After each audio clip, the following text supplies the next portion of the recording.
Bonjour Bruxelles, j'ai rendez-vous avec Carles Puigdemont, l'ex-président de la Catalogne, qui s'est enfui après l'échec du référendum déclaré illégal par l'Espagne. Il rêve d'une Catalogne indépendante dans une Europe renforcée. Et tout cela dans Uncut, comme toujours, sur Euronews. Carles, comment ça va?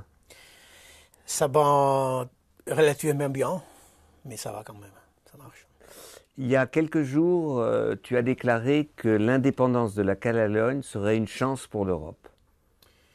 Ça veut dire quoi? Oui, de la façon dont les Catalans essayent de réussir à devenir une république indépendante, ça c'est la chance de l'Europe. Parce que peut-être, je ne sais pas si ce serait la première fois, mais quand même, réussir à exercer le droit à l'autodétermination en renonçant à la guerre, à la violence, et en laissant la parole aux citoyens, ça c'est une façon dont nous croyons que ça renforce les valeurs européennes. C'est la démocratie, en fait. Et surtout relié à ce qu'on peut dire en anglais le new empowerment des citoyens, aussi relié aux opportunités de nouvelles technologies. C'est une sorte d'opportunité pour peut-être surmonter cet malheur qui parcourt l'Europe entre beaucoup de citoyens en concernant la politique. Alors, j'avoue franchement que je ne comprends pas toujours pourquoi la Catalogne doit être indépendante. Qu'est-ce que ça veut dire être catalan qui est différent d'être espagnol? Mais si on essaye de comprendre le mouvement catalan à partir d'un point de vue identitaire ou le débat classique des nations-États du fin du XIXe siècle, bien évidemment, ce n'est pas possible de comprendre.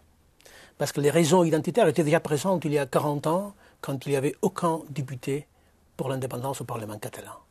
Ce sont des autres raisons qui ont à voir beaucoup à la façon dont on veut vivre en démocratie et la façon avec laquelle on veut gérer nos efforts et avoir dans nos mains les outils pour mieux contribuer au développement de notre société et aussi du monde.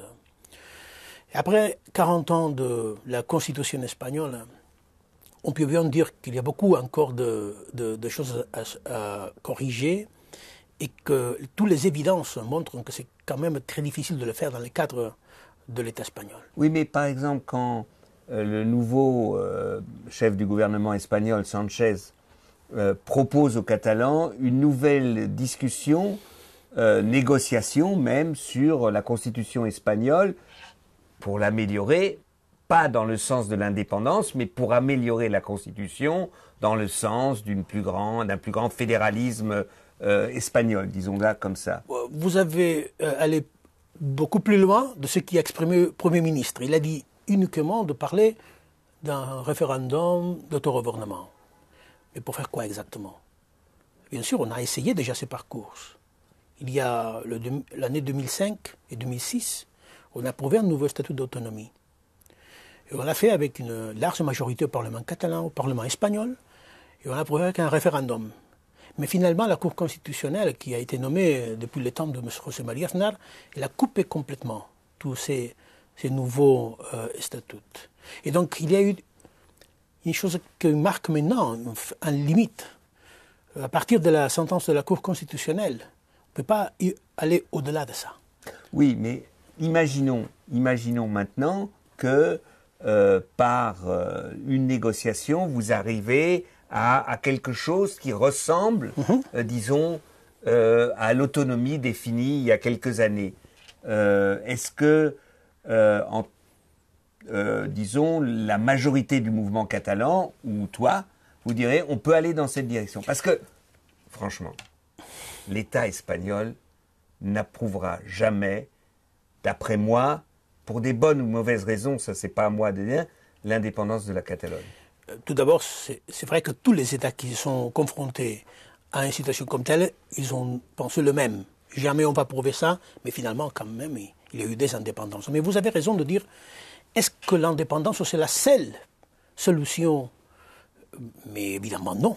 parce qu'on a essayé, dans tous ces 40 ans de constitution européenne, de constitution espagnole, on a essayé de tout faire, sauf l'indépendance. On n'a pas réussi. Mais finalement, soit qu'il soit, ce que doit être absolument sur la table, c'est que la décision appartient aux citoyens de la Catalogne. Ce n'est pas une décision que peuvent prendre des gouvernements ou même des parlements. Il faut que les citoyens de la Catalogne puissent dire oui ou non et se mettre d'accord à gérer le résultat. Oui, d'accord, mais imaginons. J'imagine. Hein, on peut imaginer beaucoup. Hein, on peut déjà imaginer. Imaginons qu'il y ait une négociation et que vous tombiez d'accord.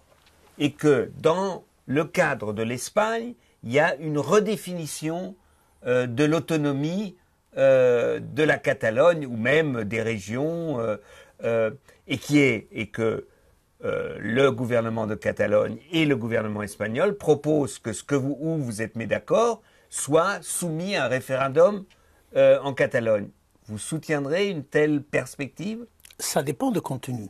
C'est-à-dire, est-ce qu'on est prêt à parler de ça, d'échanger de projets avec le gouvernement espagnol, c'est-à-dire un projet de l'indépendance ou un projet d'une sorte de devolution max ou de fédéralisme qui toujours a été annoncé mais jamais accompli. D'accord. Donc un fédéralisme à l'Allemagne, oui. Par exemple. Si on était dans le cadre, il y a 40 ans, d'un fédéralisme à l'Allemagne, on ne demanderait pas aujourd'hui l'indépendance. Ça, c'est bien évident. Et si maintenant, il vous propose un fédéralisme à l'Allemagne? Mais il faut être réaliste, parce que ça aurait été possible avant la sentence de la Cour constitutionnelle. Parce que la Constitution espagnole n'avait pas de limite dans ce sens, parce que tout était la responsabilité, sur la Constitution, le débat politique. Mais lorsque la Cour constitutionnelle a fait, c'est qu'un expert en Constitution espagnole de l'Andalousie, pas catalan, a dit à ce moment, un coup d'État, c'est quand même hors du réalisme de dire qu'il y aura une possibilité d'aller au-delà de ça. Donc il faut dire clairement oui et non, mais ça je ne peux pas juger moi. Hein, mais dans les cas hypothétiques que l'Espagne aurait accepté le texte du Parlement catalan de 2005, bien évidemment, on ne serait pas ici aujourd'hui. Alors, enfin, je reviens là-dessus. Pour toi, c'est quoi être catalan? Pour moi, être démocrate. On peut pas. Mais non. Tout le monde peut être démocrate ou pas démocrate. Oui, non, mais lorsqu'on revendique le droit à l'autodétermination, on doit le faire pour essayer de construire un pays vraiment démocratique. Il y a beaucoup de pays qui sont indépendants, qui sont reconnus, qui peuvent dire avec fierté, moi je suis tel ou tel, mais qui ne sont pas du tout démocrates. Donc, c'est un engagement. Ce sont des engagements démocratiques.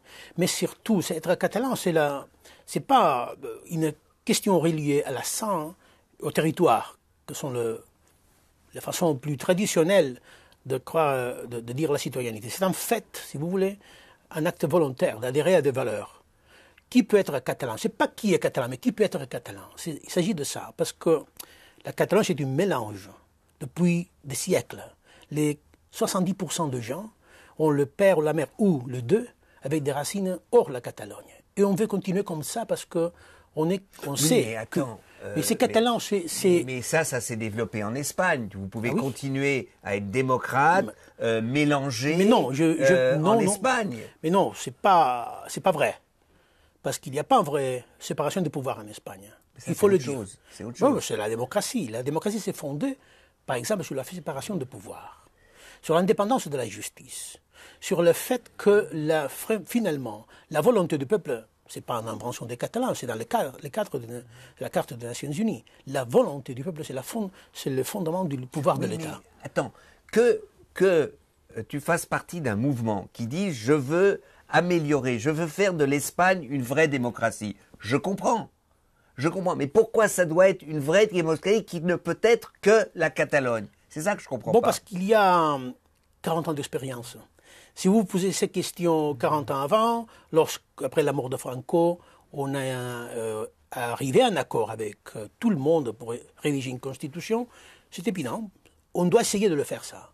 Mais 40 ans après, avec tout ce qui s'est passé, avec ces limites qu'on a fixées aux volontés du Parlement catalan, exprimer. Mais pourquoi pas créer un grand mouvement avec des mouvements de société, des mouvements politiques pour dire nous, en Catalogne et au Pays Basque et je sais pas à Séville et on veut une autre démocratie, on veut faire avancer la démocratie. Pourquoi ça se réduit à la Catalogne? Mais on est uniquement 16% de la population en Catalogne, donc... Oui, mais vous êtes divisé moitié-moitié.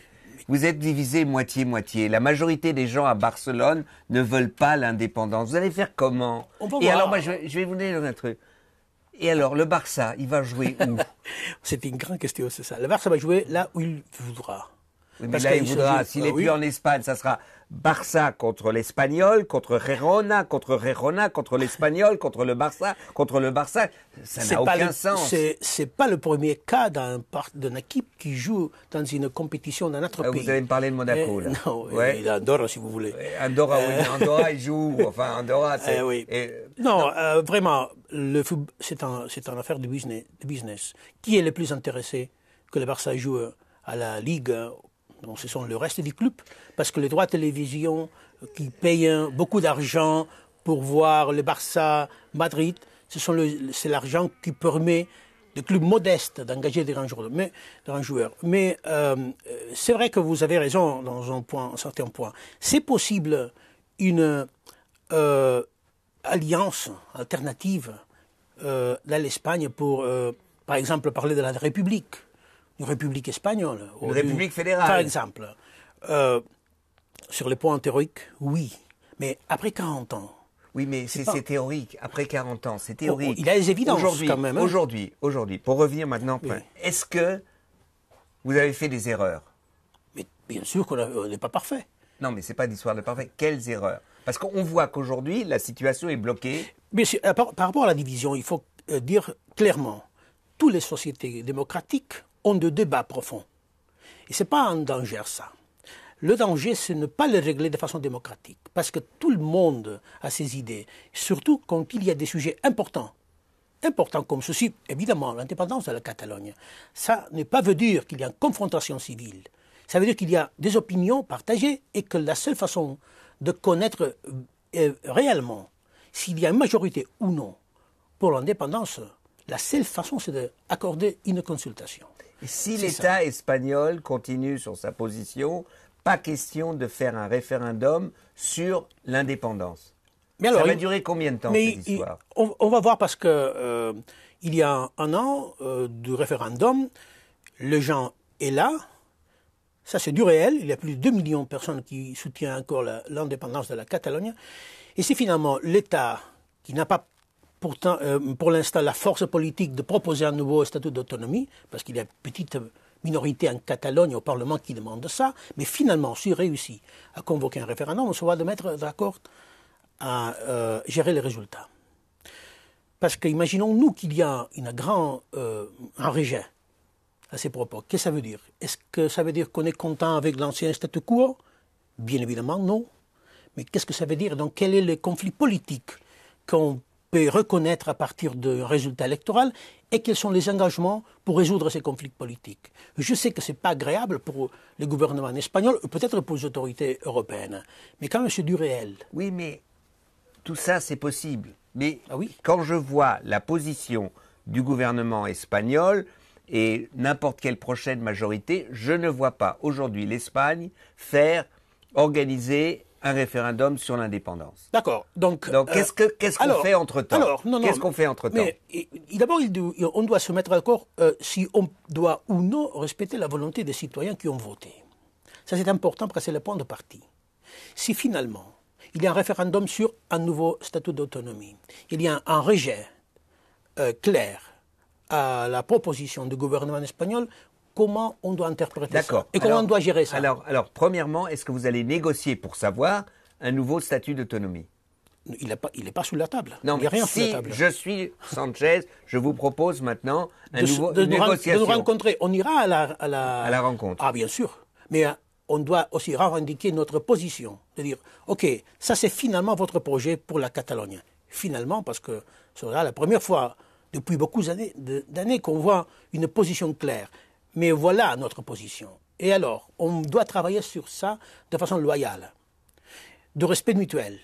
Parce que j'insiste, même si c'est un projet difficile, que ne plaît pas aux autorités espagnoles, Ou ne plaît pas, on ne convient pas. ne convient pas aux indépendantistes catalans. Bon, et en tout cas, Et il c'est- faut en parler. Il faut en parler. Et se reconnaître mutuellement. Parce que, pour Oui, l'instant, mais on ça- est traité comme un criminel. Oui, donc, donc- c'est quelque chose à évaluer, quand même. Parce qu'il peut y avoir à la table une qui représente une certaine autorité et une autre qui représente un Ça veut dire que criminel. la condition d'une vraie négociation, pour vous, c'est d'abord une amnistie ou une mise en... pour que tous ceux qui sont en prison puissent d'abord sortir. Non, je ne dis pas ça. Je dis que les conditions pour avoir une vraie négociation, un vrai dialogue, doivent être un plan d'égalité. C'est-à-dire que ce n'est pas acceptable d'avoir D'accord. des gens en prison. On est d'accord. C'est comme ça. Notre discussion est terminée.